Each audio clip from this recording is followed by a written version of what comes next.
Assalamualaikum warahmatullahi wabarakatuh. Rekan-rekan mahasiswa sekalian, berjumpa lagi bersama saya Irwan.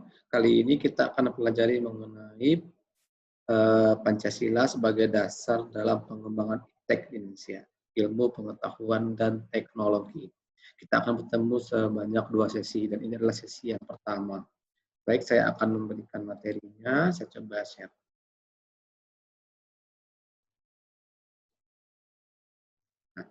Jadi, Pancasila sebagai dasar dalam pengembangan iptek, kita bicara mengenai konsep, alasan, sumber historis, sosiologis, dan politis dari Pancasila sebagai dasar pengembangan iptek. Yang pertama, kita harus menyadari bahwasannya pengembangan iptek, perkembangan iptek saat ini di Indonesia itu sudah sangat berkembang dengan pesat. Sehingga dia telah mempengaruhi setiap liku kehidupan manusia, telah mempengaruhi perkembangan kehidupan manusia. Dan perkembangannya pun selalu bertambah, selalu kumulatif. Seperti itu. Nah, kemudian Irpujo Wijana mengatakan bahwasannya suatu pengetahuan dapat menjadi ilmiah ketika dia berobjek, ketika dia bermetode, ketika dia bersistem, dan bersifat universal. Dan dari telaahnya itu, Pancasila telah memenuhi syarat-syarat ilmiah sebagai ilmu pengetahuan. Untuk lebih lengkapnya nanti silakan Anda baca di modul yang telah disediakan. Kemudian, kita juga menyadari bahwasannya bangsa Indonesia berkembang, tumbuh, dan lahir dari budaya dan agama. Nilai-nilai budaya, nilai agama itu sudah ada dan mengakar dalam kehidupan manusia. Nah, kemudian iptek merupakan faktor eksternal yang masuk ke Indonesia. Oleh karena itu perlu ada relasi, perlu ada hubungan antara iptek yang masuk dengan perkembangan budaya dan agama yang ada di Indonesia. Apa saja relasinya? Yang pertama, perkembangan iptek harus didasarkan pada sikap human religious.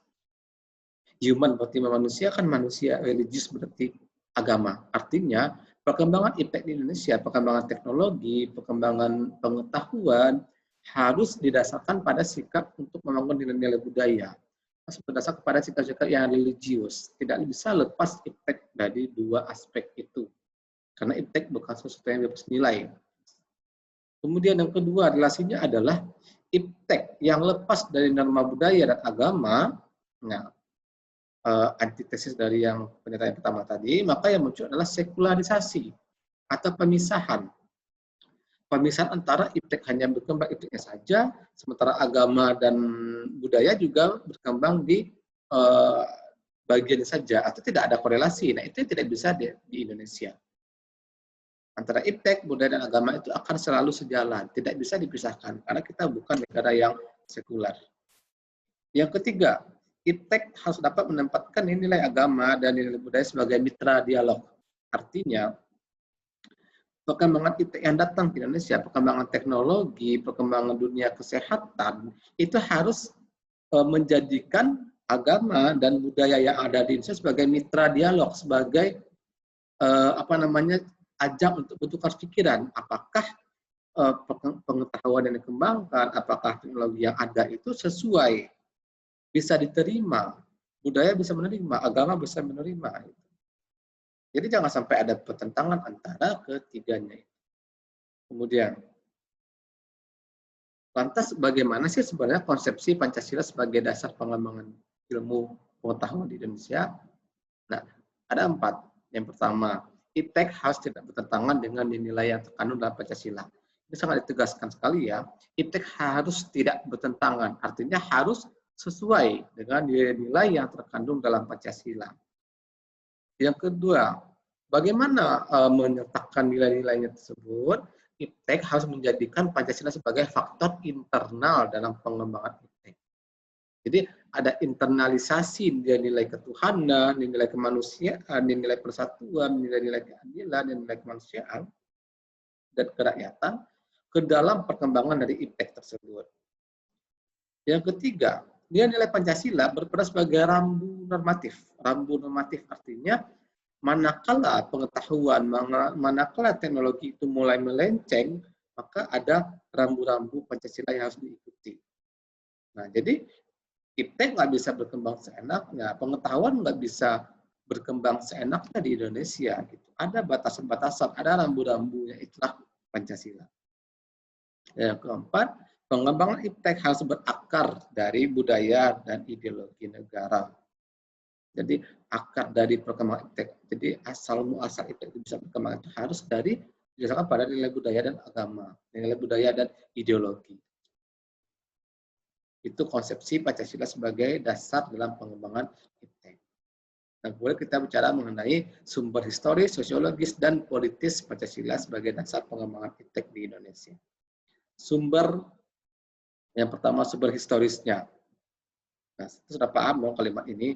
Kemudian daripada itu, untuk membentuk suatu pemerintahan negara Indonesia yang melindungi segenap bangsa Indonesia dan seluruh pada Indonesia dan untuk memajukan kesejahteraan umum, mencerdaskan kehidupan bangsa. Jadi pada frasa inilah perlunya pengembangan iptek.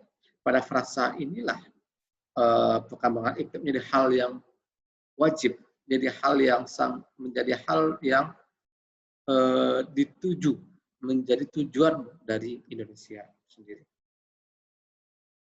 Jadi itulah sumber historisnya. Sebab kalimat ini ada di pembukaan Undang-Undang Dasar 1945 alinea keempat. Jadi ada amanat konstitusi yang mengharuskan untuk mencerdaskan kehidupan masyarakat, mencerdaskan bangsa. Bagaimana caranya? Dengan berkembangnya ilmu, pengetahuan, dan teknologi. Kemudian sumber sosiologis, di mana dasar sumber sosiologis Pancasila sebagai dasar pengembangan iptek dapat ditemukan pada sikap masyarakat yang sangat memperhatikan dimensi ketuhanan dan kemanusiaan. Jadi ketika perkembangan iptek itu nggak sejalan dengan nilai Pancasila, maka akan menimbulkan penolakan. Dan bisa dilihat, itu cari di Google misalnya. Ketika kita cari kata kalimat penolakan pembangunan pabrik, nah itu ada banyak sekali. Ada penolakan warga tentang pabrik semen, ada diaspora Manggarai tolak pembangunan semen, tokoh masyarakat, warga menolak pembangunan pabrik sepatu. Artinya, ketika warga merasa pembangunan itu, teknologi itu nggak sesuai dan bertentangan dengan nilai keagamaan, nilai kemanusiaan, maka mereka akan menolak. Kemudian, sumber politis. Memang sebelum pemerintahan, sebelum era reformasi, memang kajian Pancasila sebagai dasar negara, kajian Pancasila sebagai dasar negara, kemudian dasar pengembangan iptek, itu memang tidak banyak dibahas. Tapi sempat dicetuskan oleh para pemimpin kita saat melakukan pidato. Misalnya pidato kenegaraan dari Soekarno pada 9 September 51. Dia menegaskan bahwa kedudukan Pancasila sebagai dasar pengembangan ilmu lebih dikaitkan pada dimensi kemanusiaan dan hubungan antara ilmu dan amal. Soeharto pun juga menyinggung Pancasila sebagai dasar pengembangan ilmu ketika pidato pada Kongres Pengetahuan Nasional tahun 86. Dan contoh yang ketiga, Presiden SBY pun juga sempat menyinggung masalah ini melalui kalimatnya, strategi yang kita tempuh untuk menjadi negara maju, developed country adalah dengan memadukan pendekatan sumber daya alam, iptek, dan budaya atau knowledge based, resource based, and culture based development.